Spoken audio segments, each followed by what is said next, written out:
Hey guys, Sabri Subi here, and welcome to this module of quantum growth called the Eudaemonic Paradigm. Now, in this module, I'm going to be going into mental models and really the operating system for your whole life and optimizing for well-being and happiness, fulfillment, and growth. But before we dive into the exact specifics, let's have a look at what we'll be covering in today's module. So we're going to be covering 0-point energy, the eudaemonic paradigm, psychological nutrients, engineering polymaths, and building fires. So first of all, 0-point energy. And now this is really the energy of the vacuum, which is the quantum field theory, which is defined not as like an empty space, but as the ground state of fields. And it's from really this state that we define what we're optimizing for in our life. You see, all quantum mechanical systems undergo fluctuations, even in their ground state, and have an associated 0-point energy and a consequence of that's a consequence of their wave-like nature, right? So such is life. Like as an entrepreneur and as a business builder, we have highs and we have lows, and our energy, it peaks and troughs, and our motivation really and our focus can also wax and wane. However, like what I have found is that it's really all about optimizing your 0-point energy. And that is like your base, your ground state, right? Where you naturally kind of gravitate towards. And just like liquid helium, it does not freeze under atmospheric pressure at any temperature because of its 0-point energy. Now, you too, after optimizing your 0-point energy, will not freeze or lose momentum under immense pressure and really the kind of chaotic storm that is scaling a business to 7 and 8 figures, right? So this week, you might be thinking right now, like, wow, what is this stuff that Sabri's talking about? And this week is all about mindset. And it's something that no one really talks about when growing a business. Everyone just talks about the latest ad targeting or chatbots or Facebook ads. And look, we're going to be diving into that stuff and like the most cutting edge strategies for really hacking the growth of your business using all kinds of methods in this program. But success is 20% mechanics and 80% mindset, right? So, i.e., like 20% is really the strategies and tactics and knowing what to do, and 80% of the mindset stuff is really controlling your focus and your energy and your well-being and really creating unstoppable motivation. That is the real thing. That's 80% of the game, right? But the strategies and the tactics are the shiny hacks, the magic pills, and the sexy silver bullets that everyone wants. But these aren't the things that are going to take your business from 6 to 7 figures and then to 8 figures. It's about forming mental models that you can use as an operating system for life. Now, really what we covered in the Valley of Kings module, I spoke about getting clear on your why, right? Like, where are you trying to go? What does the desired destination look like for you? What do you want to achieve? Like, what is it that you want, right? If it's revenue number for your business, that's fine. What is it? What is that revenue number? If it's impact, make it measurable, i.e. to feed 10,000 people. If it's a house or it's being able to retire your parents or pay off their mortgage, you need to get specific. And the most important element of that is the why. This is really an incredibly important one. And in this module, I'm going to be going through deep into unpacking this. And I can't begin to stress how important today's training is, because if you're not clear on your why, you will simply lose motivation when things get difficult. You'll lose steam and you'll give up. And you'll just become like an Uber driver because it's just all too difficult for you. Because it is very challenging, regardless of what anybody wants to tell you, to scale your business up to the 7-figure mark. And then it's even more challenging to get it up to the 8 figures. And I'm going to show you, how to neurally imprint this into your mind so you can become an unstoppable force of nature. Like, just to have your why so big that the how becomes easy. And I'm going to be showing you how to optimize your 0-point energy so that nothing Nothing can mess with your focus. And you'll be building a business and mental models around what's really important. So let's dive in. Happiness, right? So by asking yourself, where are you trying to go? What is it that you want to achieve and why? Once you kind of think about, what that why is, and if you keep asking yourself why several times from the answers that you're delivering to yourself, you'll really get to the center of the matter. And I'm certain that it will all come down to some derivative of happiness. But, you ask most people, like when you keep asking why, like why, they're going to say some form of happiness. That's what it always comes down to. So the thing to really ask yourself is happiness really enough for a good life? And this question is becoming increasingly prominent in psychology. And is feeling good an adequate measure of someone's quality of life? You might be thinking, well, it definitely is, Sabri. Well, do we really know what it means to be subjectively well and to be happy? And if happiness is what we are optimizing for, can someone truly be happy and truly be fulfilled without knowing what it is that he or she is living for? What is the point? What is the meaning of one's existence? Like, these are very deep questions, but is it possible to be happy or to truly be well without growing and developing as a person? This is what I believe is the fabric of well-being, and that is the notion of growth, self-actualization, and meaning. The current theories around happiness and well-being give a very one-sided and rather bare picture of what well-being looks like. In fact, what they do seem to cover quite well is the notion of what is called hedonism. And hedonism is really about striving for the maximization of pleasure with a minimization of pain. And this hedonic view can be traced to Aristippus, which is a Greek philosopher who believed that the goal of life is to experience maximum pleasure. And if you look at, how we're conditioned in society, it's all about gaining pleasure and avoiding pain.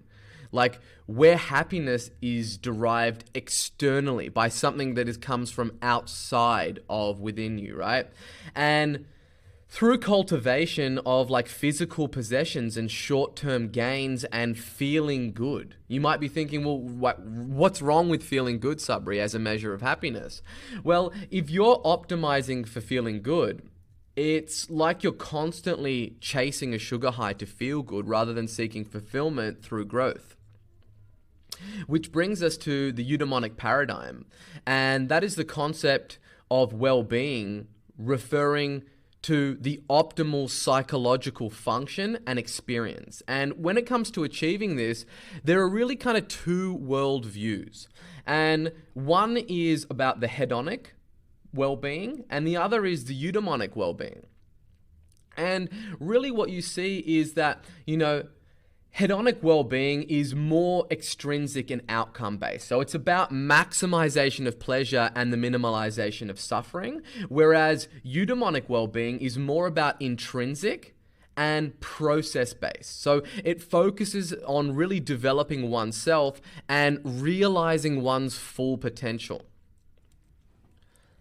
So hedonic well-being is really about optimizing towards feeling good, right? So the goal is happiness and it's subjective well-being, and it's more materialistic in nature, and it seeks positive emotions and the absence of negative emotions. Where if we look at the eudaimonic well-being, it's really about functioning well as a human being and the actualization of your potential. So whether that is going to involve some pain and some growth to do that, it's not optimizing purely for the goal of feeling good. And it's about, optimal functioning and success, environmental mastery and competency, personal growth, and really focus on meaning. So hedonists focus on what is called first order consequences rather than second and third order consequences. For example, first order consequences of exercise equals pain and time spent. and are commonly considered undesirable if you're optimizing for pleasure, while the second order consequences like better health and a more attractive appearance are desirable. So similarly with food, like it tastes good but it's often bad for you, and vice versa. Now, people who, overweigh the first order consequences of their decisions and ignore the effects of the second and third order consequences rarely reach their goals because they're just optimizing based on that pleasure. And this is because first order consequences often have the opposite desirabilities from second order consequences, resulting in big mistakes in decision making. Because if you're only optimizing for pleasure, that means you're going to be optimizing based on first order consequences and not thinking like, okay, I'm willing to kind of withstand this discomfort to reach the second and third order consequences. And that brings us to something that I call the hedonic treadmill of death. And this is what it looks like. You start off by desiring to really feel positive emotions. So then you strive for that. And then you obtain it. And then you enjoy it. And then that's the release of dopamine and the enjoyment and the positive emotions that you're optimizing for. But then what happens is that you adapt to those positive emotions. And then you start to desire more. And this cycle just repeats itself. And it just keeps going and going and going. And it's really this act of pleasure seeking that never stops. And it's something that I call the hedonic treadmill of death, because it is that vicious cycle of kind of hedonic adaptation that just keeps on going and going and going. And once you get used to the pleasures that you have, you must seek new pleasures. And it becomes that never-ending quest of feeling like you're going nowhere unless you do adapt and desire more and then strive for that. And this is really called like the law of diminishing marginal utility, because think of it this way. The first bite of the cake that you eat on like a cheat day brings you so much pleasure. But if you keep eating it, you don't get increasing pleasure. In fact, the amount of pleasure that you get with each bite of that cake, it seems to decrease. And happiness is one of those things that can't be chased directly. If you do it, then you're just chasing pleasure, and pleasure is just a high, which you eventually come crashing down from. And if you actually want to be happy and content, that comes from fulfillment and purpose. Now, these irrational psychological biases are programmed into the human brain by society, by the media, by advertising, and by pretty much everything that you see around you externally, fueled by seeking pleasure through acquiring material objects for pleasure.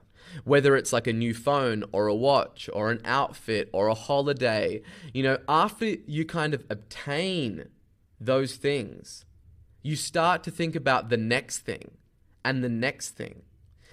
You still love like the watch or the car or the house or all of that stuff, but you don't feel as much. You don't feel like the same level of pleasure because it's not new and it's not novel, and your brain is looking for the next great way to meet your needs and optimize for happiness. And the dopamine is triggered by a new reward. And old rewards don't command your brain's attention. And scientists, they call this habituation. And society typically judges success by the first order results. And you're likely doing the same thing in your business, right? You're looking for like immediate sales, not second order consequences, i.e. like improving the system that makes sales. And you're looking just for that immediate hit or the hack or the shiny bullet. And that's what I see so often, in business, is that people are looking at that way. They are chasing that hit. They always want that easy system. And when you do that, this is basically something that's known as like lifestyle upgrades. When you apply that hedonist treadmill of death, to your business, to your life, where you're constantly chasing that next high. And when you do that, it's like you're keeping up with the Joneses, right? You're always looking to upgrade things and to get new houses and to do all of these things and add all this bloat. And that's what we call lifestyle upgrades. And it is really fueled by seeking pleasure through acquiring material objects for pleasure. Whether it's a new phone or a watch, as I said, or like a holiday or anything. It can be anything that you're looking to obtain. After obtaining it, your attention then wanders and you start thinking about the next thing and then the next thing, right?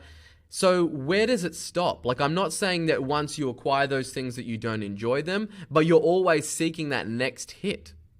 Your brain is always looking for the next way to meet your needs.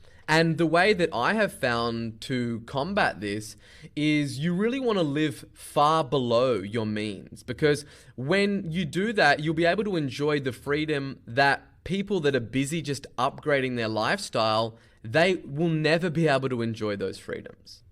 Which leads us to the greatest fulfillment, and that is really in optimizing for the realization of your full potential. When you boil it down, it's really short-term thinking versus long-term thinking. People who focus only on the short term will never be able to find success because they can never sacrifice their comfort in the now. And most often, this first order thinking and optimizing for the short-term pleasures are the temptations that cost us what we really want. And sometimes they're the barriers that stand in our way. And this isn't by accident. This has all been orchestrated. Let me read you this quote by Edward Bernays. "The conscious and intelligent manipulation of the organized habits and opinions of the masses is an important element in democratic society. Those who manipulate this unseen mechanism of society constitute of the invisible government, which is the true ruling power of our country. We are governed, our minds are molded, our tastes formed, and our ideas suggested largely by the men we have never heard of. It is they who pull the wires that control the public mind." Like, while no single person can claim exclusive credit for the rise of advertising in America, no one deserves more credit than Edward Bernays. And this is a very deep quote, right? And he was an incredibly famous ad man and PR and propaganda professionals. And this quote really just kind of cuts down into the core of how, our democratic society has been formed, and, looking at why has it been optimized for these things. And really, I won't go super deep into it, but it comes down to control and controlling society. And these are things that you want to be conscious of and that you want to, make sure that you're not optimizing for. And typically everybody is, because this is the society that we've grown up in. And that's how it's like kind of been constituted in order for us to want to do that. So essentially, we can become dairy cows that the government milks for the economy.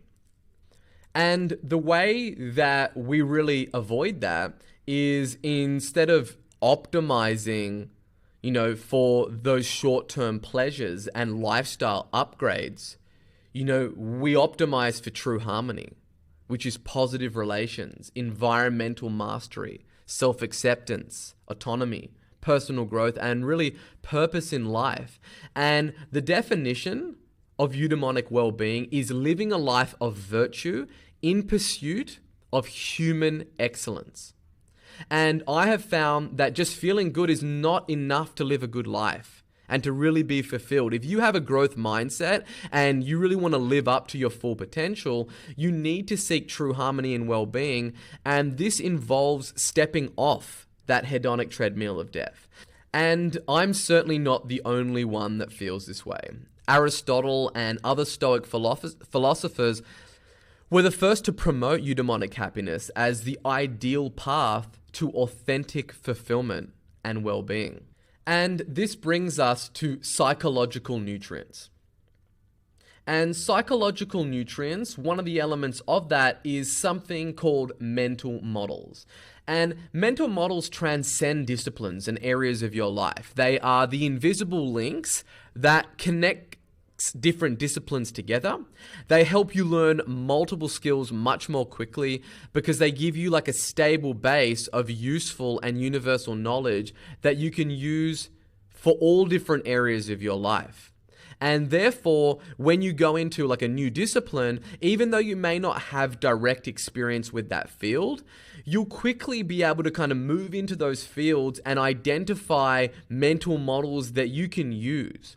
And you can use these mental models as like the binary code of your brain, just like an operating system. Because with entrepreneurship and building businesses, these mental models, they keep you focused on your long-term goals, and they give you much higher tolerance and a positive perspective on failure. Because if you are single-mindedly optimizing just for pleasure and not growth and realizing your full potential, this is going to dictate like what you spend your time on and how you react to overcoming extreme adversity. And there's going to be plenty of that adversity when scaling, your business to 7 and then 8 figures in revenue. So if you're only like optimizing for that pleasure within your business, then you're not going to be willing to be able to walk through the fire, right? In order to be able to reach your goals. And there's going to be many, many blazing hot fires that you're going to need to walk through. And, a quote that I love is that the hardest of steel is made in the hottest of fires.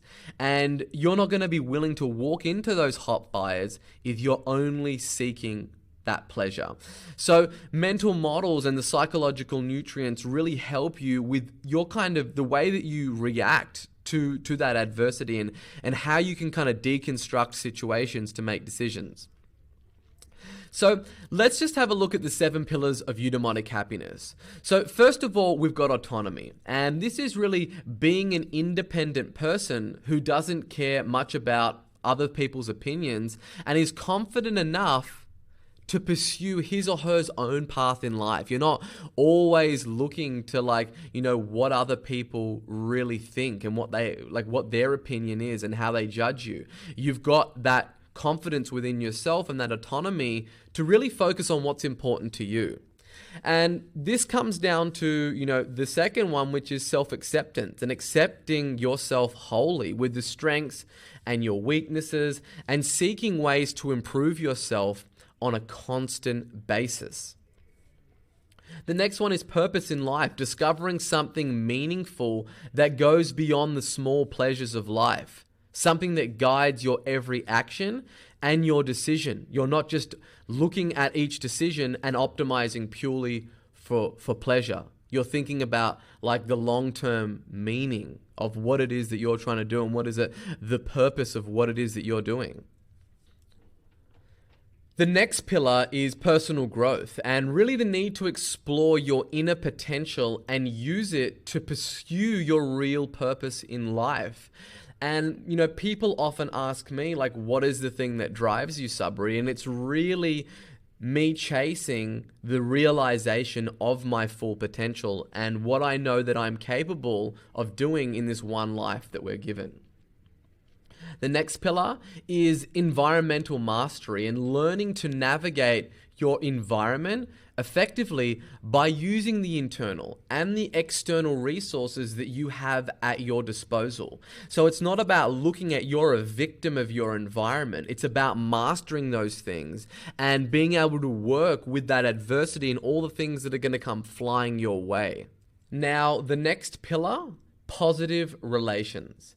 Investing in meaningful relationships with the people who resonate with your needs and desires and overall views on your life. And lastly, skill mastery.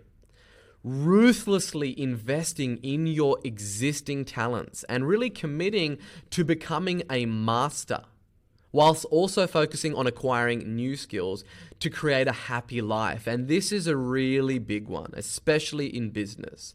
You need to really commit to being a lifelong student and really mastering your craft, because this is something that when you're striving for that progress, that it's something internally that you can look to within mastering your existing talents, and then also committing to kind of focusing on acquiring new skills. And this is how you can continually see progress, and you're not looking things that are outside of you for that pleasure. Like, you're not looking at the new business to start or just this new thing. You're not always chasing those things, but you're ruthlessly investing in your existing talents and committing to becoming like a true master, right? And also focusing on acquiring new skills. And, even for people that aren't business owners or like people within your team that are constantly looking for title changes or changes in salary or looking outside your company for new opportunities, right? They're looking for something external to give them pleasure for how they're optimizing their life.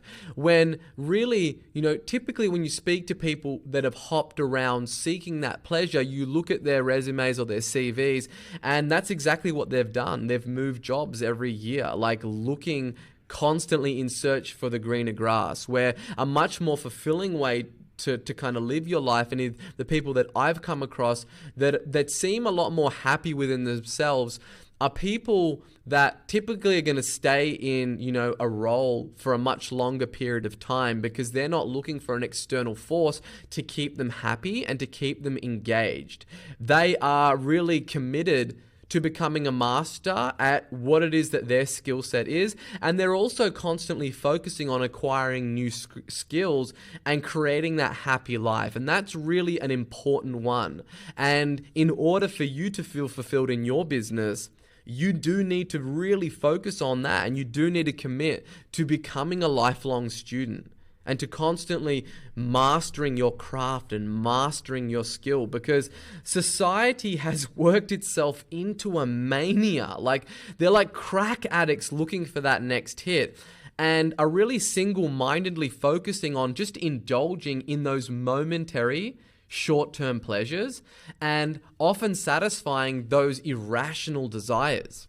And if you're noticing some of this stuff in yourself, well, in order to make a change, you need to use these 6 pillars to exercise the kind of discipline and self-control that will really help you achieve like authentic and long-lasting well-being within yourself. And furthermore, this eudaimonic paradigm impacts all areas of your life, from personal development to professional growth and just the overall health. And even, the health and well-being of your family and the social interactions. And this is something that I call engineering eudaimonic polymaths. And a polymath is someone who becomes competent in at least 3 diverse domains and then integrates them into, a top 1% skill set. So by definition, polymath is having learned much. Right? That's what it kind of comes down to. And if you kind of look at it, polymath is an individual whose knowledge spans a significant number of subjects, known to draw on complex bodies of knowledge to solve specific problems. Polymaths are generally referred to as someone who pulls in expertise across multiple fields, and then they become much more effective in their core field. Right? So, very famous polymaths are like Da Vinci, Aristotle, Marcus Aurelius, Galileo, and even modern day entrepreneurs like Elon Musk. Like Elon Musk, he's pulling in, his diverse knowledge base from engineering to marketing and business building, and really bringing those 2 fields together and having like idea babies that really go on to be like billion-dollar ideas and being able to solve really complex problems. And however, what I'm talking about is something, a little bit different from a traditional polymath. I'm talking about a new breed, something that I call a eudaimonic polymath. And that is someone who is well balanced in all areas of their life, not just in multiple disciplines. So engineering, a eudaimonic polymath, it really comes down to looking at all the different areas of your life. And when most people ask themselves, like, how can they take their business to the next level, they often think about like the new tactics and the new strategies that they can learn or deploy, or the new traffic channel, right? Or the fat that they can trim off their business to make it more profitable. And this is level one thinking. And it works, but it only works for so far. Like you're going to hit a limit to how far you can grow your business with that kind of tactical mindset, because everything in life and in business is interconnected.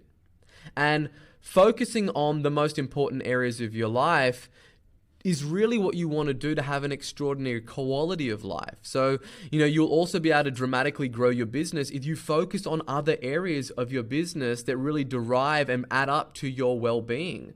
And each of these areas requires focus. And if you neglect any one of them, it can cause like massive pain and massive imbalance in your life.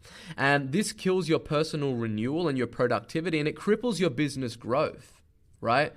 And, something that really was profound for me is like in the beginning of starting my business, I would try all these tactics and then I would get like limited success. And then in the beginning, I thought, well, I'll just add like more tactics that I saw a bit of success from, and that will make me even more successful. And it's kind of like I got to that point of diminishing returns and I got stuck. And then I really realized that in order to build like a better business, I had to build a better me. And I had to really look at myself as a eudaimonic polymath. And I really found that all these other areas were connected to how effective I was as a business builder. And typically, if you look in the business community and you have a look around and you see people that have had some success, it's typically like short-term success if they're over-optimizing on just one area of their life. Like if they're only focusing on business and like their health takes a hit, or they have terrible relationships, then that limits their ability to really have long-term sustain, happiness and growth. Because in order to create like a life of true fulfillment, you must master all these 8 areas. You must have, money and finances. Like in order really to go out there and make a change, or to build a business, to hire people and to achieve anything, like you need to have your money and your finances, in a place where they support the kind of life that you want to live. And you need to have like health and fitness. Because your health and fitness is related to your energy levels, and your energy levels is correlated to the inputs that you can put into your business and then process those inputs to get the output, to grow your business, to get more revenue, to take more market share off your competitors, right? And that's strongly correlated with the money and the finances. And this brings us to family. You might have a family of your own, a direct family. You might have a spouse and a partner. You might have children. Or if you don't, then this can relate to the relationship that you have with your parents or your siblings. And typically, if you've kind of fallen out with your family, or there's things in there that are really negative, that is emotional baggage that you are carrying that is weighing you down. And typically, whether it's like things aren't right at home, or they aren't right, with your parents or your siblings, like you need to have balance and you need to have harmony in that area in order for you to really unlock like a whole new level of like creativity and focus and well-being. And this also comes down to having, a social life and having friends and having fun and things that you do outside of your business that adds up to you being a well-balanced human being. The next part of that is romance and, having some romantic relationships in your life, where there is love and there is affection and the pleasures that come with that, and really just feeling that kinship with somebody on that romantic level plays a huge part to your overall well-being. And how loved you are and how much love that you give to other people is a huge element that adds up to being a well-balanced individual. And then like your spirituality, and this can be anything, like if you're a religious person, if you're not a religious person, it can be your relationship with yourself and your ability to spend time by yourself and with yourself and be comfortable and be in touch with like who you are and your emotional intelligence and your EQ, and then also your contribution, right? And your business and your career, and really looking at those kind of two different quadrants. So first of all, looking at contribution is like, how are you contributing? Do you know what I mean? What is that higher level of purpose? Like, do you want to have the ability to be able to help your family and pay off, your siblings' mortgage or retire your parents early? Or do you want to give back to some charitable organization or donate money to a cause or a church or help less fortunate people? That is also weighs in, you know what I mean? Or is it simply the ability to employ people and provide an incredible place for them to come and work, and then contribute by helping them support their families and the positive, things that spin off from that. And then, the business and career, that's not only linked with the money and finances, they're two different distinct things. Because you need to get fulfillment within your business and career and need to have those personal growth. And that needs to be detached from just money and finances in order for you to be well balanced and for you to really have those long-term pleasures. And while some areas, like in these 8 areas, right, may be stronger than others, it is important that you continue to improve each one of them. And in doing so, you will become a more complete and balanced human being. And this balance will allow you to create more momentum and more power. And that continual progress is a way that you get bigger and better results while also feeling more fulfilled. Like, they're all interconnected. And let me just say that this is an ongoing thing. Like, you should be seeking constant and never-ending improvement in all of these areas of your life. And, it's only normal that there are going to be areas that are stronger. But in order to live an extraordinary life, you can't neglect any one of these things. The quality of your life will dramatically be suffering as a result of you neglecting one of them. You must be, a eudaemonic polymath, and you must engineer for it. And it is that constant process. And, to tie that in, here is a great quote from Leonardo da Vinci. And, study the science of art. Study the art of science, develop your senses, and especially learn how to see. Realize that everything connects to everything else.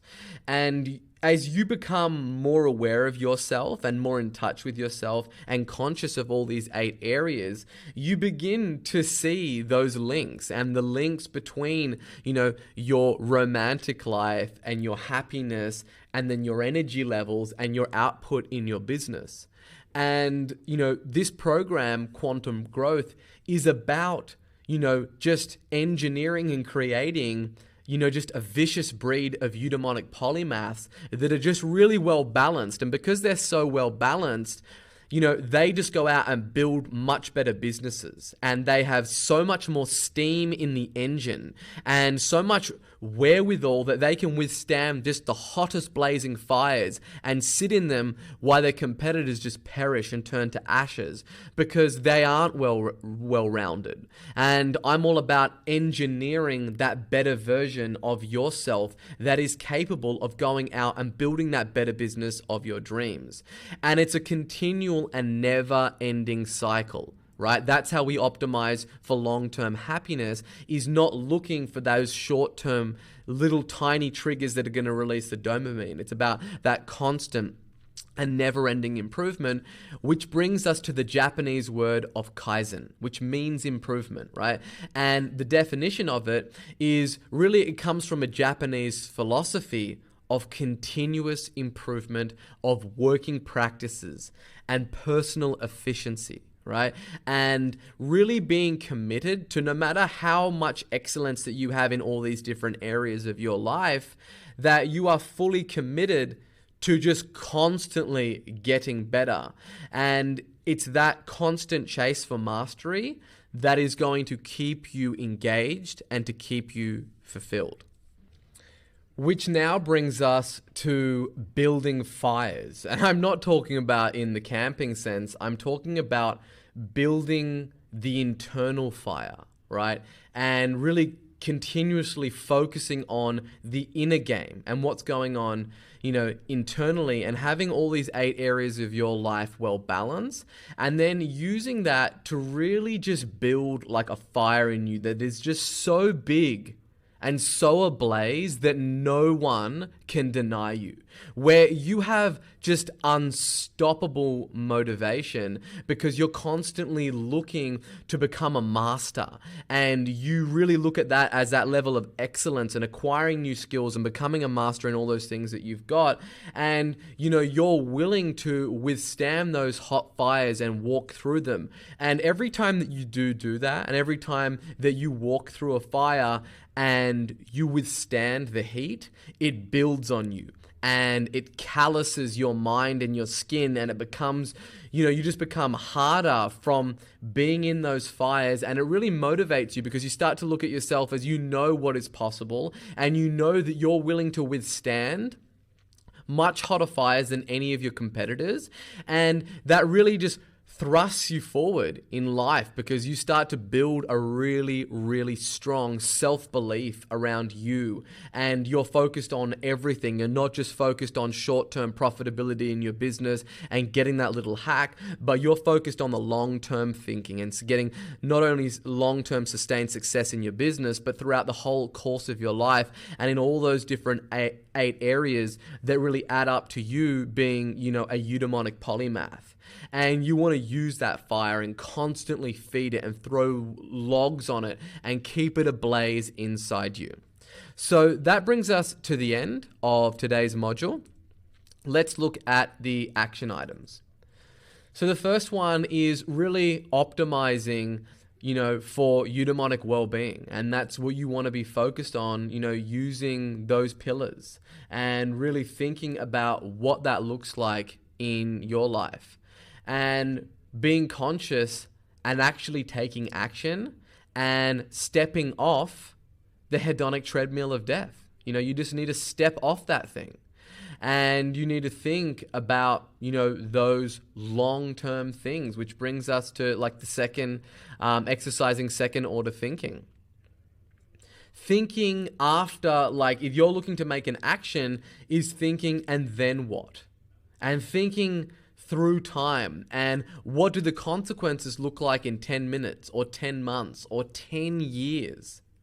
And identify your decision and think through and write down the consequences. If you review these and you review them like regularly, you'll be able to help calibrate your thinking where you move away from looking at just the first order consequences. Now, second order thinking takes a lot of work, and it's not easy to think in terms of systems and interactions and time and fast forwarding in the future and thinking the relationships between those things. However, doing it is really a smart way to separate yourself from the masses and to really look at things through a different lens or from a different vantage point. Now, the next one is engineering a eudaimonic polymath.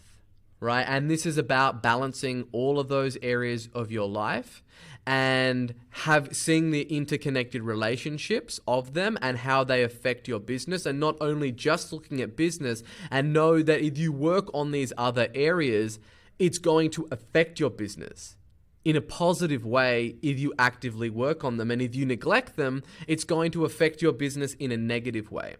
And then the last action item is really to engage in Kaizen and really think about, the different areas of your life and applying Kaizen to all of them, and constantly be looking for new ways to better yourself and constant improvement in your relationships, in your romantic life, in your fitness and your health and your finances and your business and your contribution, and looking at all those different areas and constantly engaging in the act of getting better. Do not only look for progress within your business and not in these other areas of your life, because you're just going to not be an effective business builder if you don't have the eudaimonic polymath engineered within yourself. So I know this module was definitely something a little bit different. I hope you enjoyed it. These are your action items. Go ahead, really think about this stuff, write it down, take your notes, and think about how you are going to adapt it to your life. Go ahead and do that now, and I will see you in the next video.